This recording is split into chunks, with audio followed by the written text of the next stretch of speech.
Hello दोस्तों, ये कहानी है एक डॉगी पप्पी की।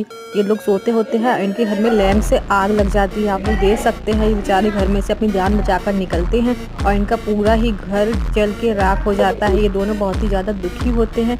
और यहाँ पर ये देखिए, डॉगी पप्पी यहाँ पर काम कर रहा है, खेतों में बांस लेके आया है। अब देखते हैं कैसे अपना दूसरा घर तैयार करता है, कितनी मेहनत कर रहा है गाइस ये अपने घर बनाने के लिए। इसकी वीडियो को 1 लाइक तो बनता है, ऐसा किसी के भी साथ ना हो। और यहाँ पर ये टीन डालकर अपने घर के लिए तैयार कर रहा है रहने के लिए।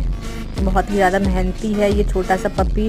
और इसकी वाइफ भी यहाँ पर देखिए पूरा घर के लिए कैसे मिट्टी से अच्छे से पेंट कर रहे हैं गाइस। यहाँ पर देखते हैं इनका घर कितना प्यारा बनके नया घर तैयार हुआ है। इनके घर के लिए गाइस 1 लाइक तो बनता है इनकी मेहनत के लिए।